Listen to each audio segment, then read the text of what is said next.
that is? Now, sources telling our Adrian Wojnarowski, Kyrie is expected to play against the Magic tomorrow. Steve Nash was asked about that in a press conference today. He had no details on how the reintegration would go. He said, I have no update on how Kyrie would get back reintegrated into the team to play tomorrow. So we will still wait and see. Welcome to The Jump. I am Rachel Nichols, alongside Coach David Fizdale, 2008 Finals MVP Paul Pierce. And guys, coming up, we got Luka versus Giannis tipping off in less than 5 hours right here on ESPN. Later in the show, we will handicap the MVP race, where these two are the front runners in Vegas. Woo! First, though, we begin today's show with, of course, James Harden. Just made his first public appearance as a member of the Nets, spoke to reporters virtually in the last few minutes, addressed a lot of the lingering questions surrounding his departure from Houston and his future in Brooklyn. Take a listen. What does it represent? What does it mean to you? It means a lot. Just, coming for, 8 years in Houston, and then, having a fresh start with some unbelievable talent, and obviously the coaching staff, the front office, from top to bottom. The welcome has been amazing, so it's a fresh start for me to go out there and ultimately have a chance to compete at a title. Bruce Beck, NBC New York. Hey, James, what's your message to Nets fans on what kind of player and what kind of teammate they're getting? An elite player, an elite teammate, an elite leader, and just a guy that's willing to do whatever it takes to rack up as many wins as we can. Sacrifice. Brian Lewis, New York Post. Hey, James. Welcome. Following up on that, I mean, you've proven yourself to be an elite player, and KD's an elite player, Kyrie's an elite player. All you guys have had the ball in your hands and been asked to make big shots. I'm curious how the three of you make sure that you guys come together and keep the main thing, and find a way to gel for the greater good. Chemistry, sacrifice, and like you said, we're all elite, so depending on the game, depending on, what's going on throughout the course of the game, that's going to determine who gets the ball and who makes the plays. We're all unselfish. We're all willing passers. And we play basketball the right way, and that's all that matters. Otis Livingston, CBS New York. Hey, James, welcome to Brooklyn. From your post-game comments after the Lakers lost to what your teammates were saying about you as far as being disrespectful, and also you being held out of practice until a trade was made, it got pretty ugly at the end of your tenure in Houston. Is there any part of you that regrets the way that it ended? I wasn't disrespectful to anyone. Those guys, I just got there, Houston. I've been there for a very long time. I've been through all the ups and downs, with that organization. And I wasn't disrespectful towards anyone. I just made a comment, that the team as a whole wasn't good enough to compete for a title. And, at the stage of my career, right where I am now, that's what I would love. And so I wasn't trying to be disrespectful to anybody, especially not to the organization. And like I said, I'm excited to be here in Brooklyn, and excited for a new start. But do you regret the way it ended, though? I mean, it's a place that you loved and you had so many highlights. Yeah, I regret, because I'm not the type of guy to, I don't need the attention, especially the negative energy, the negative attention. Like, I've never been that guy. So there were some things I felt like out of my character, but the ultimate goal was to get somewhere, where I can compete, and here I am in Brooklyn. I have nothing but love and respect for that organization, that city, and everything that they've done for me and my family. Much respect. Hey, James. First and foremost, welcome to Brooklyn. Thank you. I guess you would know better than any of us in this room that, winning a championship is not easy, right? There's 30 teams, of those 30, maybe 5 or 6 have real chances to win it. You've been part of those 5 or 6 for God knows how long since you've been in Houston. You've had multiple runs deep. You've had it with different players from Chris Paul, Russell Westbrook, Melo, Dwight. I'm just curious as to what gives you the confidence that this time around will be different and that this group can get it done.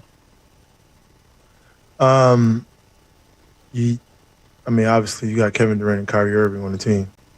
And then surrounded by those guys, you have really good pieces in DeAndre, Jeff, shooters, and Joe, Landry. You just look at this entire roster and it's built for any style of basketball you want. And then the coaching staff who, knows the game of basketball at a high level. You just add that all together and it's like, that's a legit chance right there. It was a no-brainer for me. Rachel Nichols, ESPN. Hey, James. Obviously, so many great players go without winning a title. There's guys in the Hall of Fame without winning a title. But how about you? How do you see your career in terms of how important it is to actually win that title, to complete what you want to do in basketball? It's not a guarantee that me coming to Brooklyn is, guaranteeing a title, Rachel. But I think for me, giving myself a chance is very, very important. At younger, giving myself a chance, but wanting to get paid and wanting to take care of my family was very, very important to me. Now, the stage of my career is giving myself a chance to do something that I haven't accomplished yet in this league, and that's very important to me now, and that's the situation that I'm in, and that's why I'm here in Brooklyn.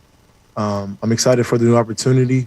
Obviously, we know it's not easy. It's not going to be easy at all, but with this roster and this coaching staff and this organization, I think we have a legit chance. I know you're obviously still getting acclimated to this team, but when you look at yourself and you look at the pieces, what parts of your game do you envision, staying the same for this to work, and what parts do you envision changing for this to work with this team? Very good question. I think for me, my playmaking ability, we have two elite scorers that the world knows already. My job is to come out here, obviously score the basketball when needed, but my playmaking ability, whereas getting our shooter shots, getting our bigs, finishes around the rim, and making the entire team better. I think that's one aspect of my game that will excel in this offense. And as long as I'm making my teammates better, it doesn't matter about the points. Like, I think everybody knows that I can score the ball at a high clip, and that's where the sacrifice comes in at. So a lot there, guys, to unpack. But I give James a lot of credit, by the way. He answered every question. There was no, I don't want to talk about that, or no comment. Paul, you were a part, of course, of the Celtics' Big Three, KG, Ray Allen, and yourself. Fizz, you coached the Heat. You were the lead assistant on the bench with the Big Three with, of course, LeBron, Wade, and Bosh down in Miami. So I have to ask you guys, hearing all of that, including what James just said about adapting his play and changing and becoming a little bit more of a playmaker, what do you guys think the biggest challenge is three is going to come together? Well, James said it. I heard him say it a couple times, the sacrifice. He can't be the James Harden that he was in Houston. But my question is to the New Jersey Nets is the style of play. Jersey? The Brooklyn Nets. Where you going, man? They were Brooklyn Nets when you were there, Paul. We once said that we would never see a jump shooting team win a championship, then you had the Golden State Warriors. Right. And now you have three great one-on-one players. Is this the year that we have a one-on-one team style of play? That's who they are. Am I going to ask James to cut back door? Am I going to ask him to spot up? Am I going to ask the same of Kyrie? So my question is, what style of play? Can they be the first one-on-one team, ISO team to win?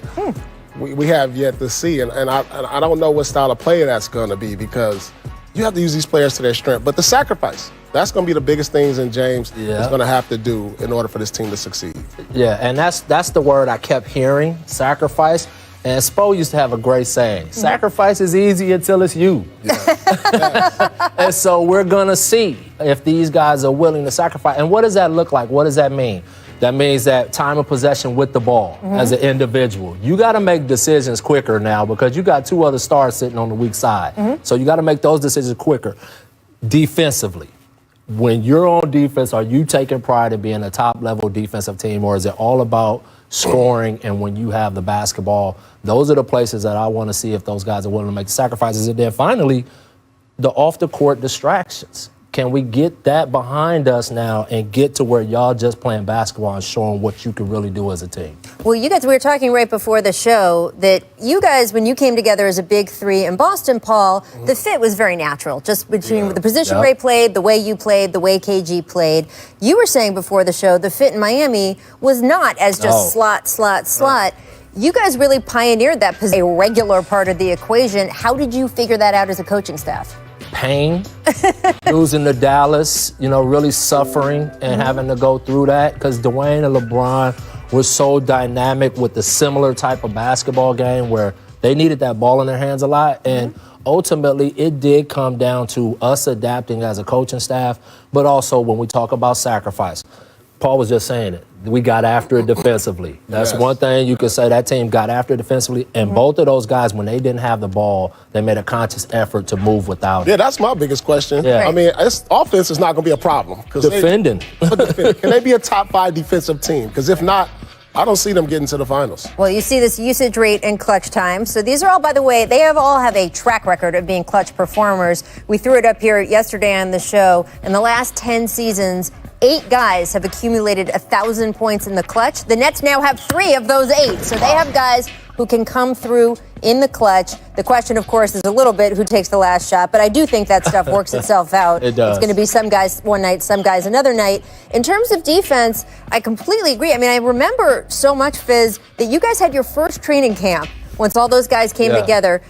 Eric decided to hold it at a military base. And that you guys ran only defensive drills for the first few days, week? It was at least 3 or 4 days that we just went straight defense. And it was to set a tone at a military base because we was getting ready for them.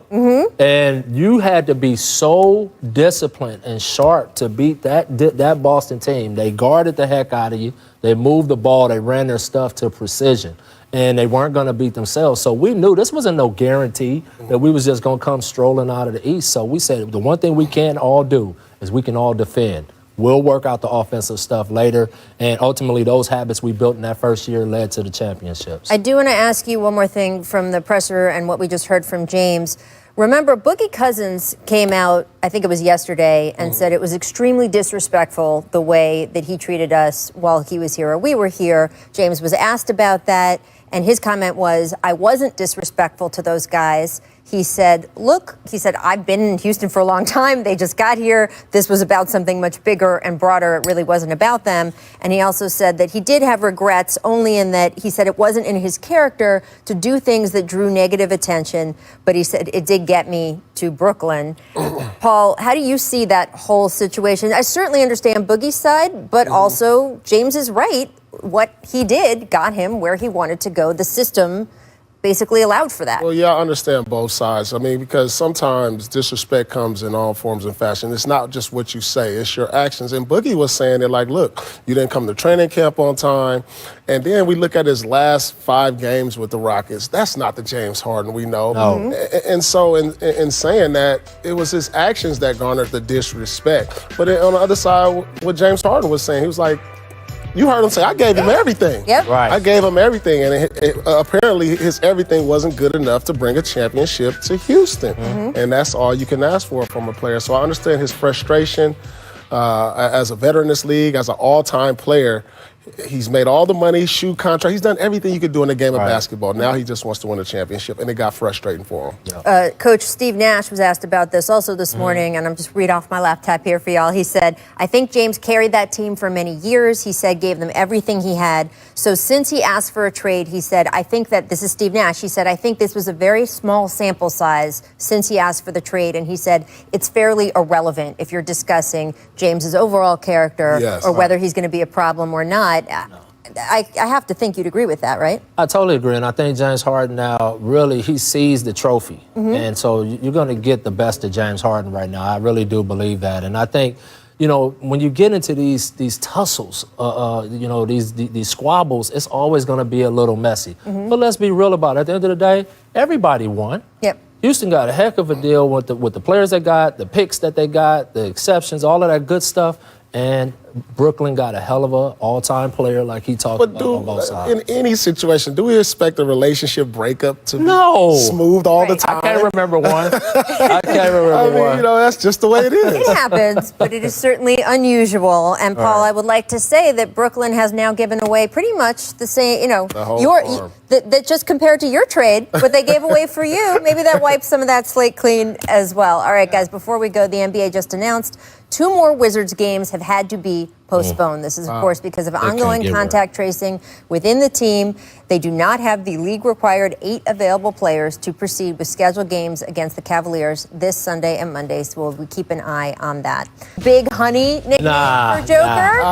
But what about the Cookie Monster? That could be okay. I mean, he can call himself whatever he wants, but at the end of the day, he is our Joker. That's what the bottom line is. But I tell you what, it's good seeing him use other things to help his team win defensively. I like him in the blue unis. Come on, Cookie Monster works, Paul. I'm stuck on the Joker. Yeah, our Joker is perfect. All right, we're all no on Big Honey, though. I'm just saying. No. There we go. Miss Intimidation. We're staying in Denver. James Wiseman climbs Mount Bo. Paul, is that twice? What's going on, Bo? All right, so starting to get some minutes, and he already got postered twice. Look, though. Here's the Neek dunk. Oh, yeah, I remember that. Right? Hey, that's what comes with being over 7 feet. People gonna go after you. Yes, they are. Bo, welcome to the league, Bo. Come on, Bo. Happened to Dad? Woo! Boom. Hey, Perkins say it all the time. That come with it. I'm gonna go out there and try to block stuff, and that come with it. So you can't be mad, Bo. Keep going after it. He'll block more than he gets. Make back scratches. This is the most exciting thing in the show today. I'm just saying. Hornets, Raptors, LaMelo finding Miles Bridges. Oh, my. Packs it over Chris Boucher. Oh, okay, that's somebody else. I thought that was Bo again. Okay, two-handed posterizations. They're better than one-handers, right? Absolutely. Ooh. You know, Nick. What is Larry Bird? Come on, Bird. Oh, Shaq.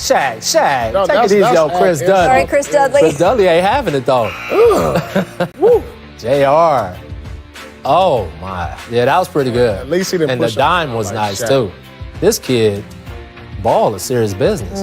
But Bridges, that's a nice dunk. Over top. I like it. I like one-handers myself, though. I like really? One-handers. Yeah, I like the lean. 2 hands is just mean. Make Duffies, as in duffel bag. Okay, staying in Tampa. Watch this combo and finish from Scary Terry.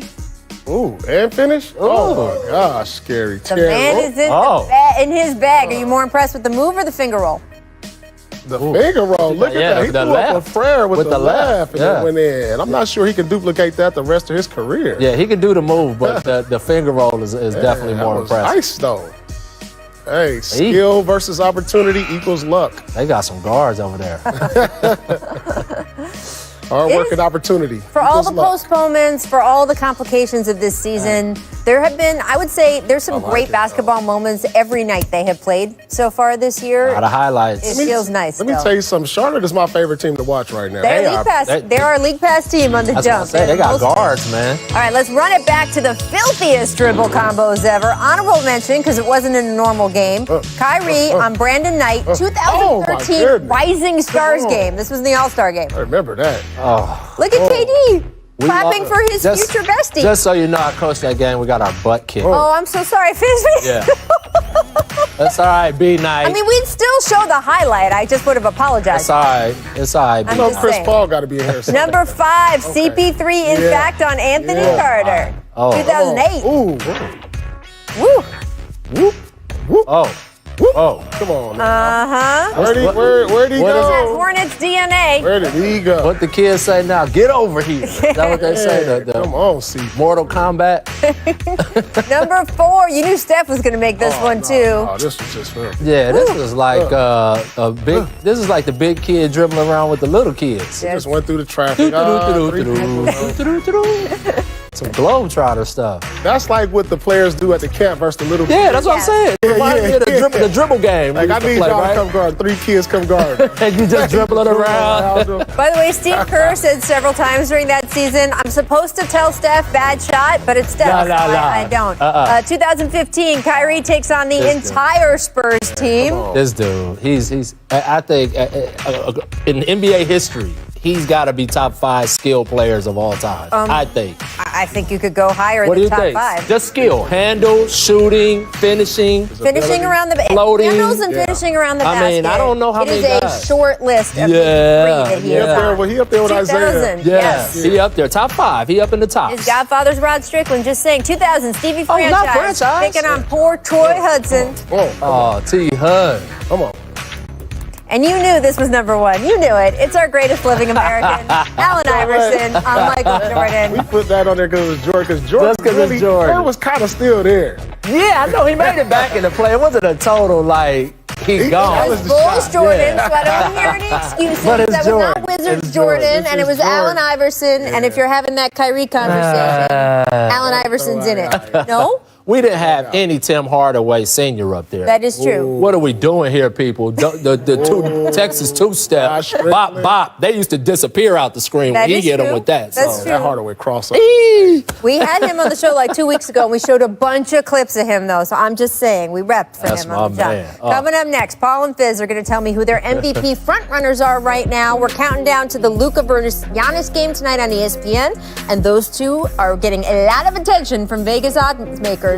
We'll discuss. And here's what. Kill the game, that's what everybody say. It takes real dedication when you're trying to be great. Put it in his hands and great things are gonna happen. Giannis to the rim, battering ram mode. He's unstoppable. I just want to be a legend. I just want to be a legend. Here's our star-studded NBA Friday doubleheader on ESPN and the app. Luka and the Mavs taking on Giannis and the Bucks at 7:30 Eastern. Then it's Zion and the Pelicans squaring off against LeBron, AD, and the Lakers. That's going to be good. Coverage starts with NBA Countdown at 7 Eastern. Welcome back to The Jump. I'm Rachel Nichols, Paul Pierce, David Fizdale. Guys, as you saw, Mavericks Bucks on ESPN tonight, which means Giannis Antetokounmpo and preseason odds-on MVP favorite, Luka Doncic. So, Paul, who is your MVP frontrunner now that we're a few weeks into the season? And remember, it's a shortened season, so we're further in than we used to be. Those are some great names. Giannis been MVP. Luka Doncic doing his thing. Right now, I got to go with the Joker. Okay. I mean, he's dominating the game. He's averaging a triple-double. We've never seen a big man pass like this. I mean, he's leading the league in assists. He's averaging a triple-double. Yeah, I know that the Nuggets are like, 6 seed right now, but if they get up to like a top 3 seed, I really believe he should be the MVP. I mean, we've never seen a center lead the league in assists. Wow. And if he does that, along to go with the triple-double, That's impressive. I think he should be MVP. Definitely, I think that you make a great argument for him. Right now, I got Luka. Okay. I think because look at what Luka did without Kristaps Porzingis. To have this team at the record that they're at in the West. Look at the numbers right now. Luka, the assist is what does it for me. He averages 8.3 assists.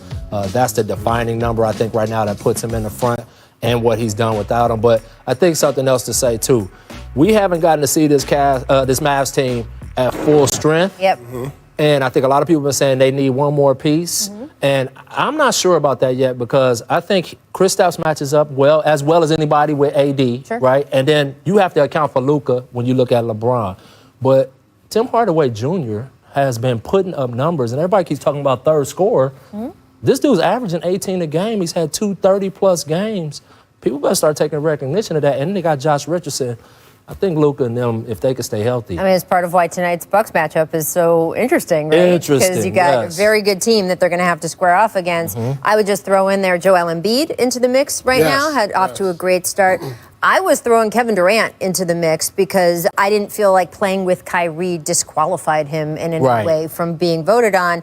I do wonder if voters would reward Kevin Durant, even if he ends up having a great season, because now Harden is there also. We saw with the Golden State group, voters just didn't want to reward one of those guys because they felt they were getting enough help from the other guys. I'm not saying that that's the right way to go. Maybe Kevin will distinguish himself as the real MVP, besides Wanda, by the end of this season. But I would throw Embiid in there and let's see what happens with Durant. And you made the good point about our Heat team. LeBron won MVP with D-Wade that's right. and Chris Bosh on the roster. So it's very possible. It can happen. Yeah. Let's talk about the late game. The Pelicans facing the Lakers. Zion Williamson, he struggled with injuries, of course, minutes restrictions last season, but the Pelicans have lifted those minutes restrictions. Where do you think Zion is right now in terms of his development? Is he on schedule?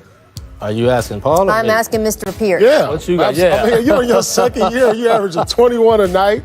Your team is going to be in contention for playoffs, and there's no denying his impact and excitement, the excitement he brings to the city of New Orleans. He's right on the right path going toward where he needs to be, and I think he will be an all-star this year. Yeah, and if I'm going to be the coach and nitpick him a little bit, Zion Williamson, come on, man, you got to average double-digit rebounds. Okay. He has to. He's a beast on the glass. He's only 6'3", though. He's only 6'3". Oh, man. Shoulders are 6'3". Other this short way. people, although me being short is a foot shorter than Zion. I mean, you got to think Stan's on him, though, about Absolutely. Right? You already know. Stan is coaching the heck out of this guy. He's going to make him a complete basketball player.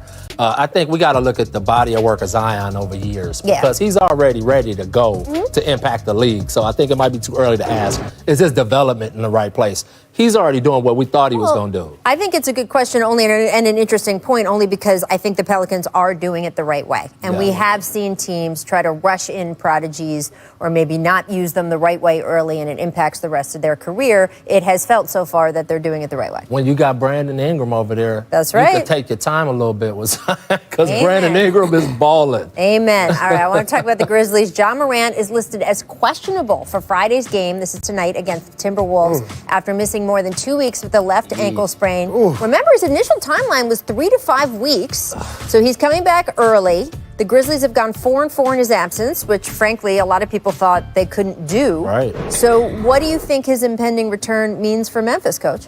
Oh, it's huge, especially the fact that they've held the fort without him. 4-4 in the West, young team, really holding it down, keeping themselves relevant. And we know what he is. This guy is dynamite. When he's one of the guys I would pay to go see because he is electric. And so getting him back and you held the fort down, I think it built a lot of confidence in everyone else. That's a good point. Too. And now he's coming back healthy, ready to go. I think that's really going to elevate them and give credit to the coaching staff. Coach Jenkins has done a great job with his staff of getting these guys to commit defensively. They turn you over. They're second in the league in assists, I think, somewhere up in the top 5. They move the ball. And so they're building the right habits to be a team to worry about for the future. Yeah, we all know it doesn't matter how well coached you are. You can't win without your stars. You got to have horses. I mean, they went 4-4, but we all know you need short body. Yeah. You guys want a shot at the playoffs, but I was really impressed with how they held down the fort, going 4-4. And like you said, he's actually my favorite player in the league to watch today. I mean, just the energy, the excitement he brings. He's a superstar in the making. If he can stay healthy, hopefully he can guide this team to an eighth seed that they had in their hands before the bubble. Yep. And like so many of the young stars in our league, just such a good, thoughtful kid off the court, too. So really lucky for Memphis to have him. Coming up, you heard the bell. You heard the bell? I hear the bell. There you go. I'm prescient. Look at that. Means we're playing another edition of the Stat Market. Nikola Jokic currently averaging a triple-double, as Paul noted. We're going to ask if you buy or sell. He can do that for the rest of this. You buy or sell whether you think those trends will continue. So first up is Joel Embiid, shooting a career-high 54% from the field this season. It's kind of surprising he's never shot 50% from the field in his career. Yeah, that's shocking. Right? I would have never guessed that. So, Paul, do you buy or sell Embiid finishing above 50% this season? I'm buying it. He looks like he's in the best shape of his life. He hired a nutritionist. He is out here balling and should be in the MVP conversation. Yes, Joel Embiid surprisingly should be over 50% for a career, but I truly believe he will this year. Surprisingly, Joel, when I see you, and now that I know that, I'm going to be on you, brother. You cannot be that dominant of a scorer shooting in the 40 percentile. I'm sorry. I'm not having it. So he better stay above 50 this year. Doc, call me if you need me, because I'll come out there and get after him. This dude is a monster. And he's got the skill level, obviously. Yeah, there's no reason he shouldn't get that for the rest of his career, be over the top of 50% with that kind of skill set and that ability. Now, I know he shoots threes and mixes up his game and stuff like that. But still, even with that being said, he should be a higher percentage player from that. That was surprising. Well, he is very now. surprising. He is now, and he does have the best quote of all time about shooting. He said that when he was growing up very far from the NBA and wanted to learn how to shoot better and shoot from more distance, he said that he went to YouTube and put in white guys shooting threes. And that he just learned from there, even though he wasn't getting the game on a day-to-day basis. So. There you go. Next up, Nikola Jokic, who is currently averaging a triple-double. Only Russell Westbrook and Oscar Robertson have ever done that over a full season. But as we discussed in the last segment, game never seen a guy quite like Jokic. So do you buy or sell, Coach, Jokic averaging a triple-double? I'm buying it because I want to see it. Okay. You changed your answer here. I changed my answer because I think it's so hard, especially for a big, but he's just not normal. Right. He's not normal, and I just have to accept that this guy is special. The way he moves the ball, the way he sees the game. Look at the placement of his passes. LeBron is one of the only few guys that I've seen in my life put the ball right there. Mm-hmm. He always puts the ball right there from a timing standpoint. The scoring and the rebounding is going to be there. Can you keep the assists at that level? And I just think this will be awesome if he pulls it off, so I am buying it. Look how much higher his pace is than Wilt, though. Right, sign me up. Yeah? I'm buying. You're in. When I look at these, look at the way he causes so much attention when he gets the ball. If you notice that every time he got the ball in the post, he got double teamed. He got guys cutting. He has shooters. Then what's the most surprising thing is his ability to get the rebound and push it. For a center and make plays, because there's no other center in the league right now that can do that you can get the rebound, push it full court, and give you the pass right on the dime for a layup. And so in the way they run their offense through him to the high post and the half court, the way he can make them bounce pass for cutters, I'm buying. Hey, by the way, we was talking about it on the break. Yeah. He got a few guys paid in the offseason that they lost, by the way. I think it was like 3 guys, Mm-hmm. Beasley, Grant, and Craig all ended up doing very well in the free agent market. Yep. And a lot of that had to do with having that unselfish big that gets that ball where you need it. Absolutely. Yeah, right? absolutely. And he also, you can see, has been really dedicated to the training regimen that he picked up in the break before the bubble. He's now walking around telling other people on the team, he told Tim Conley, he said, you can't eat peanut butter and jelly sandwiches with too much sugar. That's bad for you, which is pretty amazing. I think if you're Michael Malone, you're pretty excited to hear that he's the one who's monitoring other people's eating habits. Lastly, New York Knicks, they're relying on their young guys at the moment. Fizz, obviously you are intimately familiar with this roster. RJ Barrett leading the league with almost 38 minutes per game. His teammate Julius Randle third with 37 minutes a night. Do you buy or sell, Fizz, them carrying this type of load for the Knicks? You know them better than anyone. I'm buying. Those guys are in great condition. Come on, RJ Barrett's like 14 years old. He don't get tired. They gave me crap for this when I was in New York. The press was like, oh, you're playing RJ so many minutes. I'm like, he's 12. Right. These guys are young. They're having success with those 2 guys on the floor together. They're going to need them on the floor to take that big jump. Man, Latrell Sprewell played like 42 minutes a night for like 3 seasons. So I think sometimes we get a little too much with the minutes management. Let me tell you something, Coach. These minutes have nothing to do with their conditioning. Right. They're going to average these minutes because of Coach Tibbs. He's going to get out. Right, but will their conditioning allow them to? Yeah, they will. Yeah, these guys that did conditioning tests. He wouldn't sub nobody out. No, he's playing 7. But you know what? Here's the important point, I think, Paul, that's important. For them to make this jump that they want to make, they're not planning to get to the end of June like the finals. They're trying to get into the playoffs. Yes. And so for them to make that jump, he's going to play his best. Point. Yeah, and so it's not like he's wearing them out for June. Right. So he's going to play them out to get that team to take that big jump that they need to no take. And those 2 guys can take. No load manager with him. Oh, no. There you go. That's the closing bell, meaning the stat market done for the day. We'll be back with another edition soon. Coming up in this show, Steve Nash now has KD, Kyrie, and the Beard in his starting lineup as his